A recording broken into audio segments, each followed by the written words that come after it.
Hi guys! Welcome back to our channel! Ang ganda ng weather, kaya naisipan namin ni Mami maglakad-lakad at yan nga, i-explore yung neighborhood. So first time niya dito mapunta, kaya hindi ko na na-capture yung simula sa bahay hanggang dito kasi siya din ay nagre-record, nagvi-video ba. Pero yan, nahihiya siya. Huwag ko daw siya kuna ng diretso. Pwede daw naka-side view lang siya. No, Ma? Oo. Anong masasabi mo? Ang ganda. Ay? Super. Ang ganda ng pagiging. Yan, pag naka-ready na daw siya, interviewin natin. Kasi alam ko may utang pa kami na vlog. Kasi hindi niya pa nakukwento yung experience niya sa pagta-travel mula sa Pilipinas papunta dito sa Canada. Ayan, kapag hindi na siya nahihiya humarap sa camera. Ayan, kasi pahapyaw-hapyaw lang yung mga kuha natin last time. Ayan, tsaka kapag nakaayos na daw siya. So yan, natutuwa si Mami. Kaya simula sa bahay hanggang dito, nagvi-video din siya. So next time, iti-take over niya na yung vlog. No? Siya na mag-vlog minsan. Ayaw. So, ayan, kuha-kuha lang din siya ng surrounding. Sabi ko, ano pang masasabi mo Ma dito? Ganda nga yung place. Tahimik. Tsaka, ayun. Kahit mainit sobrang lamig ng hangin. Ayan, kasi ngayon plus 20. Kaya syempre naman ay naisipan naming lumabas dahil nga lately ay umuulan-ulan. So sayang naman yung biyaya o pagkakataon na umaraw ngayon. Tapos, yun nga, kung nasa bahay lang kami. So ngayon ay work from home ko. So tinapos muna natin ng work bago lumabas. Kaya yan, 5:30 na ngayon. In 30 minutes, parating na rin sila Alwin at sinundo na rin si Zion. Alam nyo ba, ayan, kahit nandito na ako sa bahay, kahit nandyan na si Mami, si Lola niya, ay si Zion gustong gusto pa rin mag-daycare. And sinusulit na rin naman natin. Kasi syempre nag-e-enjoy pa siya kasama ang mga kalaro niya sa daycare. And yun nga, sabi ko nga, ang very important day sa kanya ay Friday. Kasi show and tell. So kanina or kagabi ay nag-prepare na agad siya nung dadali niya para ipakita doon sa mga kalaro niya, yung mga classmates niya, which is Hot Wheels ulit, yung favorite niya. Tapos yun nga, gumayak na naman ang pang binata na. Diyos ko, every time nagpapalit ng damit. So merong pang lakad, pang tulog, may pangkain. Kung ano lang mag-change yung mood niya. So at least nag-explore kasi siya ng mga sinusuot yan para sa kanya. Ayan, so si Mami, hayaan muna nating i-maximize ang kanyang mga storage. Yan, pupunuin niya ng videos and pictures ang kanyang memory sa phone. Yan, kasi natutuwa rin naman siya syempre na nakarating dito. And kami rin ay very grateful. Yung last time na lakad namin dito ni Alwin ay wala pa nun si Mami. So kami ay natutuwa ngayon kasi yan, gift to ni Lord. Yan, hindi rin namin inaasahan na one day ay madadala ko rin yung magulang ko. Kasi kay Alwin yun nga, yung sa mom niya naman, muntik na, nakuhaan na namin ng visit visa yung mom niya, pero ay yun nga, may mga pangyayaring hindi natin hawak, ayun nga, at hindi natuloy. But yun nga, very grateful ako kay Lord kasi yung mom ko naman this time, after 3.5 years, yan, mag-almost 4 years na rin kami sa Canada, ay yan, idala na rin namin dito as a visitor lang ha, hindi naman siya yung magi-immigrate kasi nagpo-post din yung mom ko sa Facebook niya. Nagtatanong yung ibang friends, sabi niya, for good ka na dyan, Mare. So, yan, sinasabi naman ni Mami na visit lang naman. Yan, syempre, may isang apo siya dito, tapos may 2 apo pang naiwan sa Pinas. Yan, so, yan. Hindi ko pa nalilibot to guys, yung paikot na to, kaya ini-excite ko si Mami. Sabi ko, jogging kami next time. Libutin namin. Or kahit hindi naman jogging, walking lang. Yan, kasi hindi ko alam kung gaano kalayo yung perimeter nito. Ayan, ayan yung paikot na yan guys, yung lalakarin or tatakbuhin namin sa mga susunod na araw as long as gumanda ang weather dito. So ngayon, napakaganda. Pero tomorrow and sa Sunday, kung kailan naman weekend ay may chance of rain. 'Di ba? Grabe. Summer na nga ay paulan-ulan naman. Shorts na tayo pero hindi tayo pagbigyan ng panahon. Ayan. So, wala tayong nakikitang duck na lumalangoy. Ano, grabe. Grateful for this day. Ayan, maya-maya lang ay dadating na ang bulinggit namin. Siguro tomorrow naman ay lalabas naman kami kasi nandito na si Zion, although si Alwin ay may pasok. So kami na lang nila, Mami and ni Zion, yung maglilibot dito sa park. Dadaling ko rin si Mami sa Tim Hortons para yun nga, lalakarin na lang namin para at least kapag siya ay mainip sa bahay pa habang kami ay nasa work ni Alwin, kaya na ni Mami maglakad kasi nasa 7 to 8 minutes walk lang naman yung Tim Hortons kung gusto niya maglakad-lakad, magkape sa labas, 'di ba, pag nainip sa bahay. Alam niya yung iikutan dito sa aming community. So ayan, balikan natin si Mami. Hindi ko alam, pati basurahan ay binibidyohan. Ay na-miss siya kasi 'di ba, basurahan sa Canada. Yan. So iyayain ko na rin maya-maya pero may time pa naman. Diba? So, let's go! Yan, si Mami, nahihiya pa sa camera. Bukas na lang daw siya interviewin. So, sa susunod na vlog, ayan, malalaman nyo na ang kanyang experience sa immigration, yung pagsakay ng eroplano, paglipat ng eroplano, pagkuha ng bagahe, and everything. So, yan, sabi ko, upo muna ako dito. Then siya, kung gusto niyang mag-video kasi mahilig din mag-picture yung mami ko. Ayan. Ayan guys, nakapag-picture muna tayo kay Mami ng ilang shots. Ayan, ng mga ilang anggulo. Ayan, bago natin i-continue ang vlog, ayan lang siya. Oh. Meron kasi itong magandang bulaklak eh, kulay lavender. So favorite pa naman niya yung lavender, kaya ayan.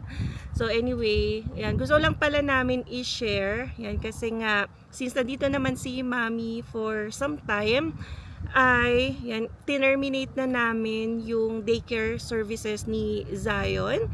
So effective siya hanggang katapusan na lang ng June. So nag-notify kami sa daycare, sa director ng daycare niya nung last month pa. So May pa yon. Kasi ganun yung policy nila. Kailangan mag-notify kami ng month before. Kasi kung ngayon kami mag-notify, magiging effective lang yon next month, which is July. So, since bayad pa naman kami until the end of June, hinahayaan na lang namin yan, mag-daycare si Zion kasi request niya rin talaga and gusto niya pa.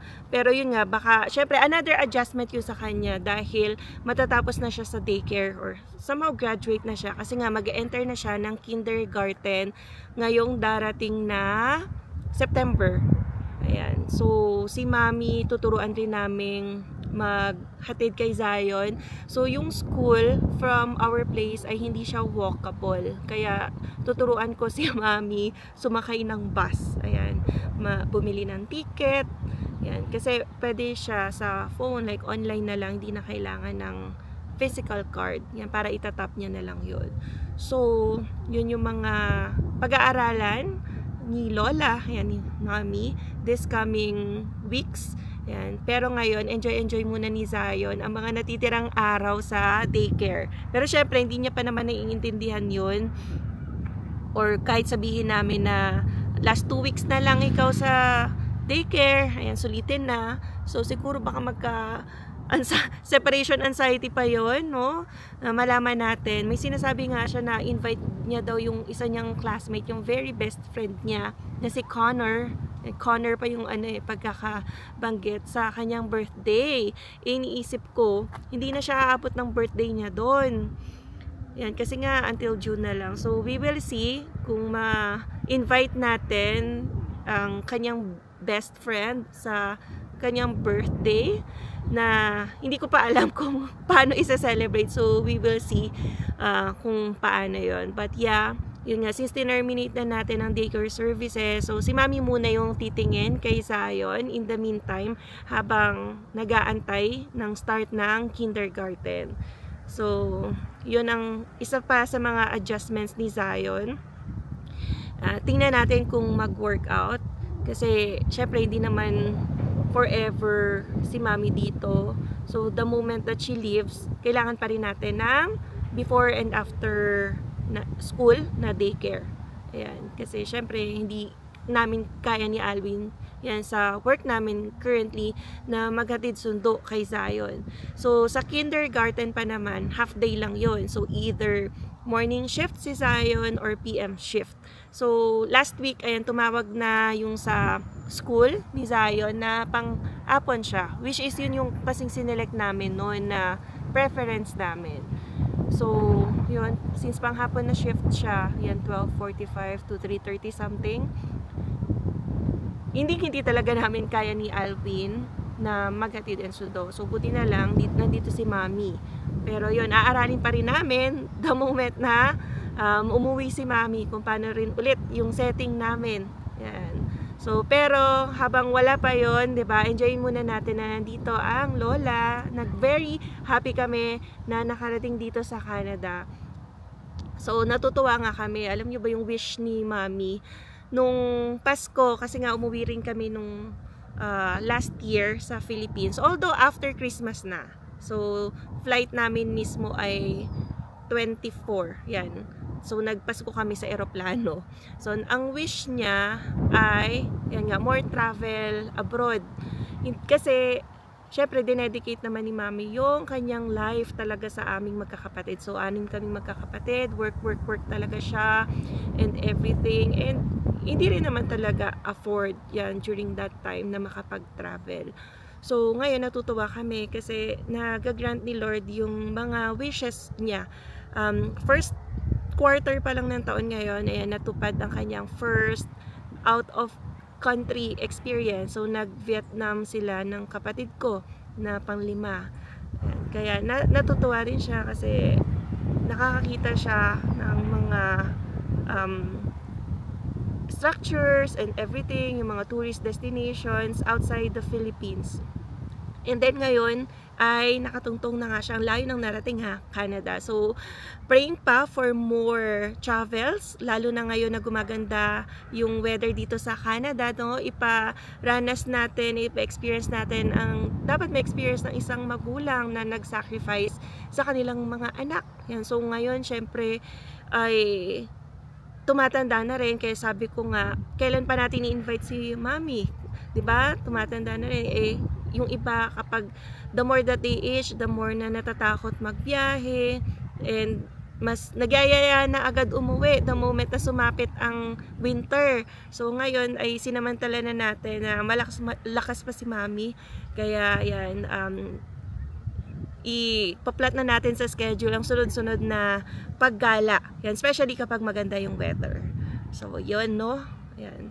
Grateful kami kay Lord. Yan, napakalakas talaga ng power ng prayer. Salamat sa pagdadasal din ng mga kapatid ko. Yan, prinay over pa nila si Mami bago umalis. Yan, sa napakagandang biyahe. Yan, safe flight. So, yan, tingnan na natin sa nakarating si Mami. Yan, nagsiswing-swing na pala. Yan, nagmumuni-muni. Okay ka na, Ma? Okay na? Ayan, parating na rin yan sila Alvin kasi magsi 6 PM na. So, let's go. Yan, ituturo ko pa kay Mami paano bumalik sa bahay kasi baka maligaw pa si Mami dahil saan siya papasok dito. So, yan. Bago pa siya maligaw, ayan, turuan muna natin kung paano umuwi ng bahay. Oh, let's go. So, yan guys, no, pauwi na tayo. Lakad-lakad na lang. Ayan, sa bahay. Nakita ko na si Alvin and si Zion na detect natin sa app na parang nasa 5 minutes away na lang. Dito na rin sila. Kaya naisipan na rin namin bumalik. Ayan, si Mami. Oh. Kailangan yata ng dito, 1 terabyte na memory. Sabi ko nga mag-vlog na nga rin siya eh. Diba?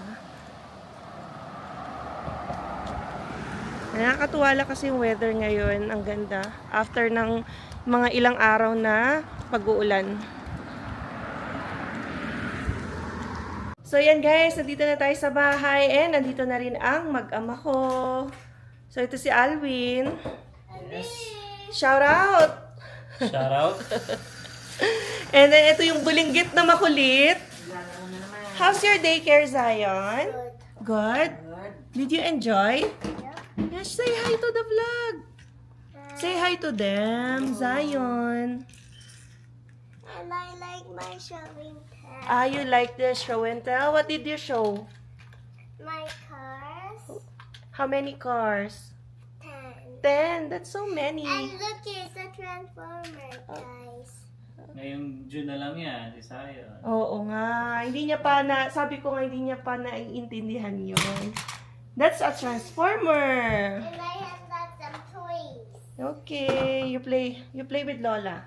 Okay? So, yun nga pala guys. Nagluto tayo ng dinner natin ngayon na afritada. Pakita ko sa inyo guys, ang aking pa-afritada. Yan. Bisita kasi tayo. May bisita kasi tayo, dadaan. So, dapat kasi kila Tita Nora tayo. Parang may lakad lang sila.